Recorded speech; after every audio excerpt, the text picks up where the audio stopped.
अस्सलामुअलैकुम। Very newsy के साथ मैं मोहम्मद उमर खान।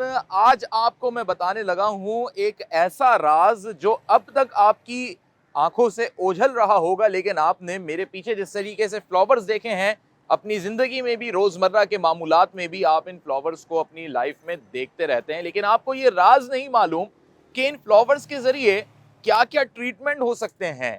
आप कितनी किस्म की अद्वियात से बच सकते हैं, डॉक्टर के पास जाने से बच सकते हैं, मुख्तलिफ बीमारियों से बच सकते हैं, जहनी सुकून भी हासिल कर सकते हैं। और ये बात मैं नहीं कह रहा, बल्कि ये बात 1930 के अंदर एक ब्रिटिश होम्योपैथिक फिजिशियन ने कही जिसका नाम एडवर्ड बेक था।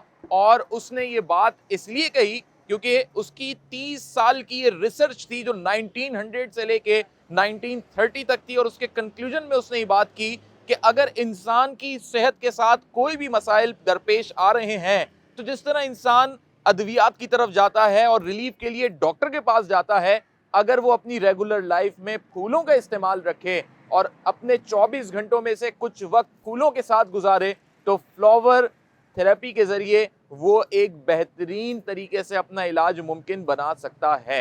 यहाँ पर मेरे अकब में बहुत सारे फ्लावर्स मौजूद हैं क्योंकि मैं एक ऐसी दुकान पर मौजूद हूँ, एक ऐसे स्टॉल पे मौजूद हूँ जहाँ गुलदस्ते बनाए जाते हैं। क्या नाम है इन फ्लावर्स का, किस तरीके से इनसे थेरेपी होती है, और ये थेरेपी जो है किस तरह हमारी सेहत पे पॉजिटिव असरात मुरतब करती है। लोग अगर लॉन्लीनेस का शिकार हैं या सैडनेस का शिकार हैं, या उनको किसी भी किस्म का पेन है, या उन्हें किसी भी किस्म के ऐसे मर्ज का वो शिकार हो चुके हैं जो उन्हें खुद भी नहीं मालूम, तो ये फ्लावर्स एक थेरेपी के ज़रिए, कुदरती तरीक़ाकार के ज़रिए उनकी वो बीमारियां, उनके वो असरात जो नेगेटिव पावर्स उनके ऊपर आके इम्पैक्ट कर रही होती हैं, उसे ख़त्म कर सकते हैं। तो आइए जानते हैं कुछ इन फ्लावर्स के बारे में कि ये रंग बिरंगी महकते हुए फ्लावर्स, इनके क्या क्या नाम हैं, कहाँ से ये आते हैं, और इन फ्लावर्स के ज़रिए आप किस किस किस्म की थेरेपी कर सकते हैं। अस्सलाम वालेकुम। वालेकुम अस्सलाम। क्या नाम है आपका? तनवीर। अच्छा जी, माशाल्लाह आप बड़े ज़बरदस्त गुलदस्ते बनाते हैं इधर, और अभी भी आप अपने काम में मसरूफ़ हैं। तो मैं चाहूँगा सबसे पहले ये जितने फ्लावर्स हैं इनके नाम हम आपके ज़रिए अपने नाज़रीन को बता सकें। सबसे पहले ये हम हर गुलदस्ते में देखते हैं कि ये क्या होता है, कलियाँ होती हैं, क्या कहलाता है? ये ट्यूबरोज कहलाते हैं। अच्छा, और इसमें से महक आ रही होती है। जी सर, इनमें मिश्क होल। ठीक है, इधर आएँ ज़रा। और भी यहाँ पे जो फ्लावर्स हैं ये बड़े खूबसूरत, ये चारों एक ही किस्म के हैं जी सर। और इनके कलर्स डिफरेंट हैं, जी सर। तो क्या कहलाते हैं ये? ग्लाइड कहलाते हैं। अच्छा, चारों का एक ही नाम है? जी सर। और सिर्फ उनमें कलर्स का फर्क है। जैसे रोज होता है, रोज के बारे में हम कहते हैं ब्लैक रोज है, रेड रोज है, येलो रोज है, इसी तरीके से ये भी फ्लावर्स हैं। जी सर। अच्छा, ये जस्ट दिखाई दे रहे होते हैं इस तरीके से, या फिर ये महक भी रहे होते हैं? ये खाली डेकोरेशन के लिए होते हैं। इनमें से कोई खुशबू या ऐसी महक नहीं आती? नहीं सर। लेकिन इनको देख के बड़ी एक फ्रेशनेस फील होती है। जी सर। वैसे तो सारी फ्लावर्स को होती है, लेकिन इन फ्लावर्स की कुछ खास बात होती है। जी सर, ये ग्लाइड होता है, इनकी खूबसूरती के लिए होता है। ये खूबसूरती के लिए होते हैं, डेकोरेशन के लिए भी जी। इस्तेमाल होते हैं। गुलदस्ता जब आप बनाते हैं, जरा एक गुलदस्ता उठा के दिखाइएगा कि आप उसकी किस तरीके से क्लासिफिकेशन करते हैं कि उस गुलदस्ते के अंदर कौन कौन से फ्लावर्स कितनी तादाद में हो। ये तो मुख्तलिफ होता है डेकोरेशन के लिए। जब गुलदस्ता बनाया जाता है मुख्तलिफ मिकदार में, कोई ज़्यादा बड़ा करना होता है, कोई कम मिकदार में बनवाते हैं। सही नहीं, कौन कौन से फ्लावर्स उसमें होने चाहिए? फ्लावर होने चाहिए, कट फ्लावर होना चाहिए। अच्छा, डेजीज होने चाहिए। क्या बेबीज नाम है इस फ्लावर का? डेजी। डेजी। जी। अच्छा, बेबीज ये भी खुशबू देता है? नहीं, ये भी खुशबू नहीं देता, ये डेकोरेशन के लिए होता है। अच्छा, लेकिन एक फ्रेश फील दे रहा होता है। जी सर। तो इनमें खुशबू कौन सी की महक कैसे जाता है? सिर्फ गुलाब की खुशबू होती है? गुलाब की होती है या वो ट्यूब रोजेज की होती है। अच्छा, इन दोनों की खुशबू मिक्स हो जाती जी है। सर। सही है। और बाकी जो डेकोरेशन के लिए हमें दिखाए जा रहे होते हैं वो एक फ्रेश लुक दे रहे होते जी। हैं। सही है। अच्छा, ये फ्लावर हम अक्सर गुलदस्ते में देखते हैं, ये ग्लाइड होता है। ग्लैड होता है ये, मतलब यही वाला फ्लावर है जो मुख्तलिफ रंगों में हमारे पास जी। मौजूद है। ठीक है। और इसी तरीके से रोज हमारे पास जो है वो ज्यादातर रेड ही चलता है, या रेड भी येलो चलता है, होता पिंक भी चलता है। सही है। और तमाम रोजेस की जो फ्रेग्रेंस है, खुशबू है, वो एक ही जैसी होती जी, है। एक जैसी होती है। ठीक है। लोगों का रुझान बताएं, लोग ज्यादा खरीदारी, क्योंकि हम ये समझते हैं फ्लावर्स जो हैं वो सिर्फ किसी बीमार की इयादत करने जा रहे हैं तो ले गए, शादी ब्याह का कोई मौका है, सालगिरह है किसी की, किसी को विश करना है तो ले गए। लोग अपने रोजमर्रा के इस्तेमाल में घर में रखने के लिए लेते हैं। जी सर, लेके जाते हैं। लोगों का है इस किस्म का रुझान? जी है, बिल्कुल अच्छा, है। कभी आपने सुना है इस हवाले से कि फ्लावर्स के जरिए जो है एक बड़ी लोगों को अच्छी एहसास फील होता है, और साथ साथ उनके जो मुख्तलिफ अमराज हैं, मुख्तलिफ चीज़ें, इस थेरेपी के ज़रिए वो अपने उन चीज़ों को भी कंट्रोल करते हैं? जी करते हैं, बीमारी के लिए भी लेके जाते हैं, ये फूल बीमारियों के लिए भी इस्तेमाल किया जाता है। ठीक है, तो हमने एक एक और चीज़ यहाँ रह गई है, ये थोड़ा सा डिफरेंट कुछ है, इसका क्या नाम आप बताएंगे या क्या चीज़ है? ये भी रोजेज होते हैं, ये पड़े हुए।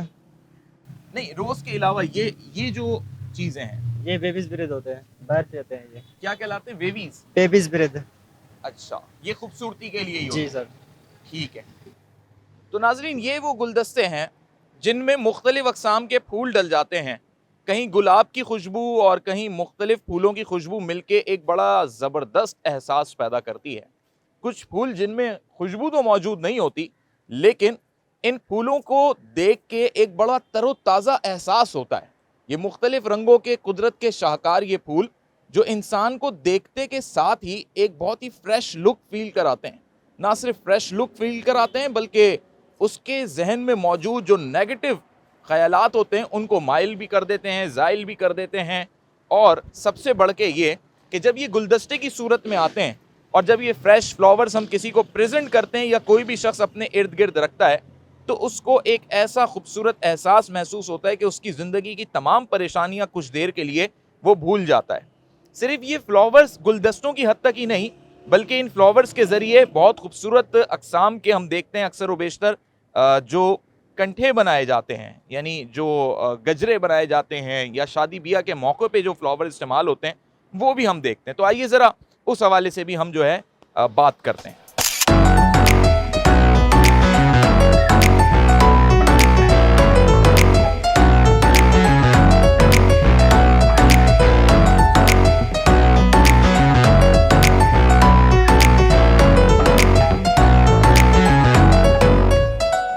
तो नाजरीन, इसी जगह पे बहुत खूबसूरत अंदाज में हम ये देख रहे हैं कि हार भी बनाए जा रहे हैं और जो अक्सर व बेशतर शादी ब्याह के मौक़ों पे ही इस्तेमाल होते हैं। ज़रा बताएंगे कि ये हार में कितने गुलाब लग जाते हैं? इसमें काफ़ी गुलाब लग जाते काफ़ी गुलाब लग जाते हैं। हैं, गिनती नहीं करते, बेहिसाब लगते हैं इसमें। अच्छा, ये जो वाइट वाला फ्लावर है, इसका क्या नाम है? इसका नाम डेज़ी है डेज़ी खुशबू नहीं देता, लेकिन एक खूबसूरती पैदा कर देता है उसके अंदर। और इस गुलाब में खुशबू होती है। गुलाब में खुशबू होती है ये और देसी ये गुलाब होता है, इसमें खुशबू होती है। एक वो जो आपने डंडी वाला देखा, उसमें खुशबू नहीं होती। उसमें खुशबू नहीं होती। ये देसी गुलाब होता है, इसमें खुशबू होती देसी गुलाब में ज़्यादा खुशबू होती है। जी। अच्छा, उस गुलाब में और इस गुलाब में खुशबू में भी फ़र्क होता है? है, फ़र्क है। देसी गुलाब की खुशबू जो होती है वो ज़्यादा देर रहती है, ज़्यादा होती है और ये खुशबू वाला ही होता है। ये खुशबू वाली होता है। अच्छा, उस गुलाब में बहुत माइनर सी खुशबू हमें फील होती जी है, जी, लेकिन वो बड़ा फ्रेश लुक देता है बनिस्बत इसके, शायद इसलिए कि उसके अंदर डंडी मौजूद है, डंडी में। इस वजह से वो खूबसूरती का जी। एहसास देता है। तो ये देखें नाजरीन के देसी गुलाब जो हमारे मुख्तलिफ ओकेशंस पे भी इस्तेमाल होता है और इन गुलाबों के ज़रिए हार भी बनाए जाते हैं। तो यही वो तमाम तर मराहिल हैं जिसके ज़रिए हम अपने ओकेशंस को यादगार बनाते हैं और ओकेशंस को यादगार बनाने के साथ साथ एक फ़्रेश फीलिंग का एहसास पैदा होता है। ये फ्लावर थेरेपी है। फ्लावर थेरेपी के ज़रिए आज पूरी दुनिया मुख्तलिफ अक़साम के इलाज कर रही है। इसके ज़रिए अब पूरे रेगुलर ट्रीटमेंट शुरू हो चुके हैं। ताहल देखना यह है कि पाकिस्तान में इस पर प्रॉपरली वर्क कब होता है, क्योंकि होम्योपैथिक फिजिशियंस जो हैं वो इस चीज़ को मानते हैं, तस्लीम करते हैं, लेकिन लोगों में अभी वो अवेयरनेस नहीं कि वो फ्लावर थेरेपी के ज़रिए भी उस लेवल तक पहुँच सकें कि अपनी मुख्तलिफ बीमारियों के इलाज, मुख्तलिफ नफ्सियाती अमराज के इलाज जो हैं वो इसके ज़रिए मुमकिन बना सकें। लेकिन ये ज़रूर है कि अगर आप भी अपने घर के अंदर रोज़ाना या हफ्तावार भी फ्रेश फ्लावर्स रखेंगे तो यकीनी तौर पे इन फ्रेश फ्लावर्स की खुशबू, तरोताज़गी, इनसे निकलने वाली जो वेव्स, वो हम सब की सेहत पे एक बड़ा ही पॉजिटिव असर रूनुमा करेंगी। इस पूरे सेगमेंट के हवाले से आपकी क्या राय है, आप कमेंट बॉक्स में हमें बता सकते हैं। मोहम्मद उमर खान को दीजिए इजाज़त। अल्लाह हाफ़िज़।